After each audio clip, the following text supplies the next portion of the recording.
या व्हिडिओमध्ये आपण महाराष्ट्र स्टेट बोर्डच्या 10वीचा बोर्डाची जी परीक्षा असते त्याच्यामध्ये इंग्लिशमध्ये एक क्वेश्चन असते एक्सपांड द थीम क्वेश्चन 6वा बी मध्ये त्याच्यामध्ये न्यूज रायटिंग असते ती शिकणार आहे. तर आजपासून आपण रोज एक एक न्यूज याच्यामध्ये कव्हर करणार आहे. न्यूज रायटिंग मध्ये तुम्हाला काय देतात तर असं तुम्हाला हेडिंग देतात. काय दिलेली आहे बघा इथे हेडिंग साने गुरुजी विद्यालय सेलिब्रेट्स म्हणजे साने गुरुजी विद्यालयाने सेलिब्रेट केलं म्हणजे साजरा केलंय ट्री प्लांटेशन प्रोग्राम. त्यांनी काय साजरा केलं? ट्री प्लांटेशन प्रोग्राम म्हणजे काय साजरा केलाय? वृक्षारोपणचा प्रोग्राम त्यांनी साजरा केलाय. तर या विषयावर तुम्हाला न्यूज लिहायची. आता बाकी इथून पुढे सगळं तुमच्या मनाने तुम्हाला लिहायचं. फक्त तुम्हाला ते एवढंच देतात हेडलाईन परीक्षेमध्ये क्वेश्चनमध्ये आणि तीच हेडलाईन तुम्हाला इथे लिहून टाकायची आहे. याचाच तुम्हाला 1 मार्क भेटते. तर हे परीक्षेमध्ये दिलेलेच तुम्ही इथे लिहून टाकलं. Sane Guruji विद्यालया celebrates tree plantation programme. मग पहिल्यांदा तुम्हाला काय लिहायचं असते? गावाचं नाव. कुठली घटना आहे? कोणतं गावाचं नाव आहे? सांगली. आणि याला म्हणतात डेट लाईन 25 ऑगस्ट. कधी झाली ही घटना? न्यूज कधी झाली आहे ते लिहावं लागतं तुम्हाला. 25 ऑगस्टला ती घडलेली घटना आहे.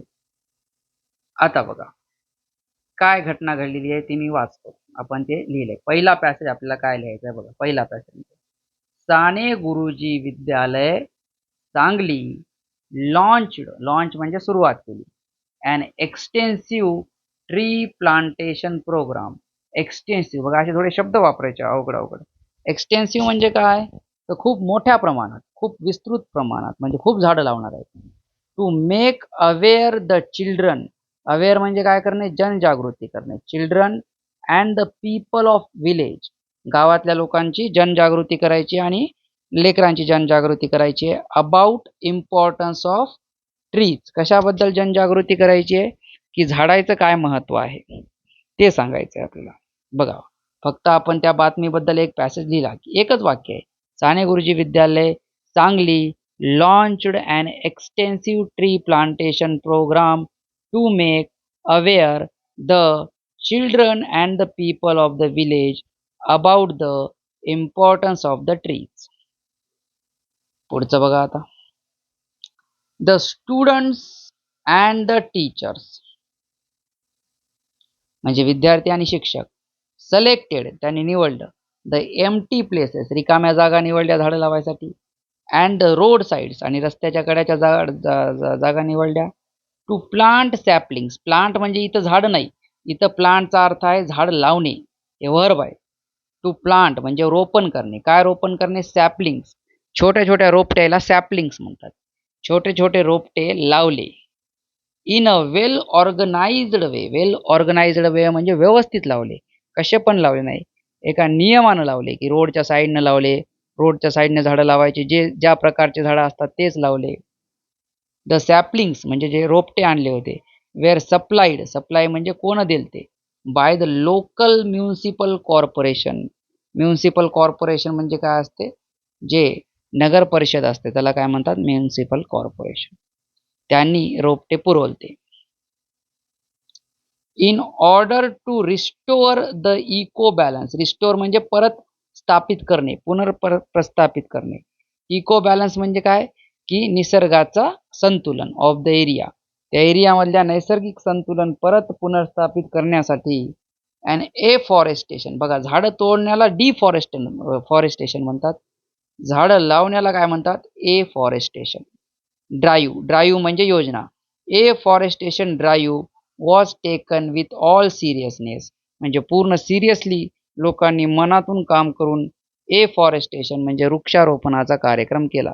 हे असे शब्द लक्षात ठेवावे लागतात तुम्हाला. एफॉरेस्टेशन वगैरे थोडेसे असे चांगले चांगले शब्द वापरले तर तुमचे मार्क वाढण्याची शक्यता जास्त असते. 5 पैकी 5 मार्क पडण्याची शक्यता असते. द पार्टिसिपंट म्हणजे ज्यांनी सहभाग घेतला, सहभागी. Were highly enthusiastic. शब्द आहे एन्थुझियास्टिक. एन्थुझियास्टिक म्हणजे खूप उत्साहात होते. To make it a big success. कशासाठी उत्साहात होते? ते या पूर्ण योजनेला सक्सेस बनवणे म्हणजे काय करणे? पूर्ण योजनेला यशस्वी बनवण्यासाठी खूप उत्साहित होते. The students planted saplings. तर जे विद्यार्थ्यांनी काय केलं, प्लांटेड म्हणजे लावले, सॅपलिंग्स म्हणजे रोपटे लावले. फेन्स्ड म्हणजे त्यांना काय केलं, कुंपण केलं. फेन्स्ड देम, कुंपण करावं लागते, नाही तर काही पण बकऱ्या वगैरे येऊन ते जसं लोखंडाचं कुंपण असते ना, ते लावलं. अँड वॉटर्ड देम आणि त्यांना काय केलं, पाणी दिलं. Every step of the programme, प्रत्येक स्टेप म्हणजे प्रत्येक पायरी या पूर्ण प्रोग्रामची वॉज ॲप्रिशिएटेड, त्याचं तारीफ केली. ॲप्रिशिएट म्हणजे प्रशंसा करणे. By the representative of the administration and the local forest department official. Representative of administration म्हणजे काय, की ॲडमिनिस्ट्रेशनमधले अधिकारी म्हणजे हेच नगर परिषदचे वगैरे अधिकारी आणि फॉरेस्ट डिपार्टमेंटचे अधिकारी यांनी प्रत्येक पायरीची काय केली, ॲप्रिशिएट केलं म्हणजे प्रशंसा केली की खूप चांगलं काम केलंय. लिहून घ्यायचं तुम्ही सगळं, पॉज करू करू मध्ये मध्ये लिहून घ्यायचं. पुढे बघा.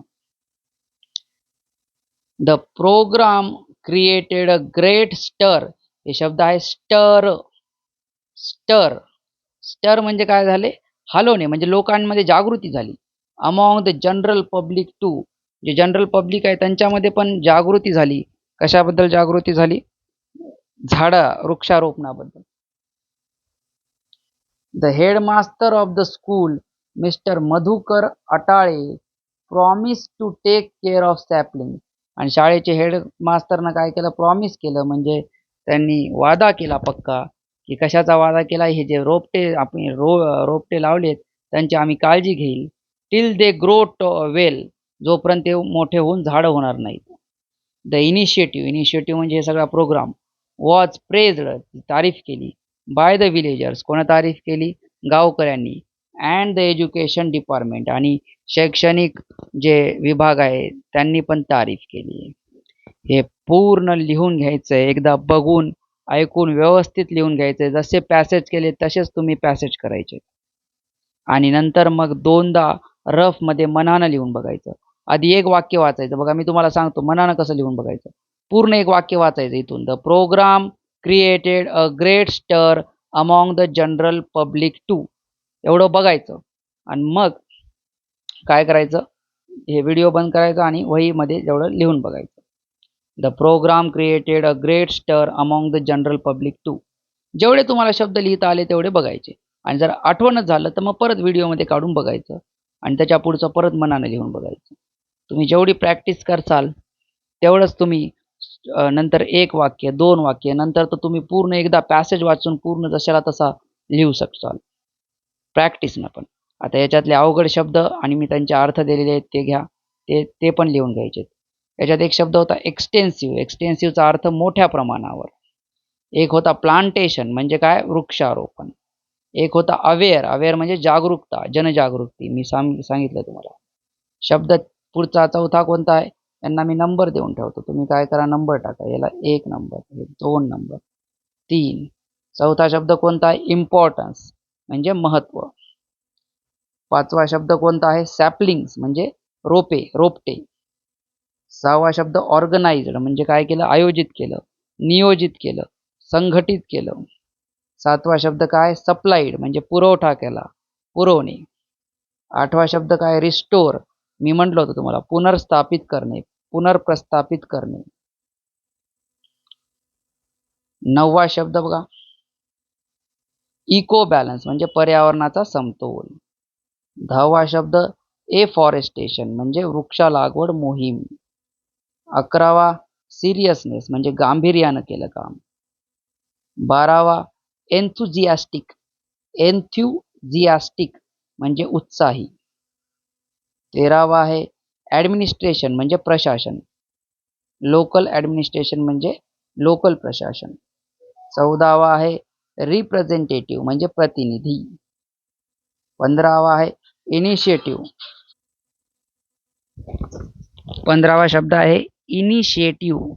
इनिशिएटिव्ह म्हणजे उपक्रम. आणि 16 शब्द आहे स्टर म्हणजे काय होणे, खळबळ उडवणे. म्हणजे खळबळ उडाली या प्रोग्राममुळे आणि लोकांमध्ये काय झाली, जनजागृती झालेली आहे. ते पूर्ण तुम्हाला हे असं चित्र वगैरे काढायची गरज नसते परीक्षेमध्ये. फक्त हे तुम्हाला पॅसेज मात्र असाच लिहावा लागतो. एवढेच पॅसेज करावं लागतात. आणि खालचे शब्द वगैरे लिहायची गरज नसते. हे फक्त हेडिंग आणि हे एवढ्याला तुम्हाला 5 मार्क भेटतात जर तुम्ही असं लिहिलं तर.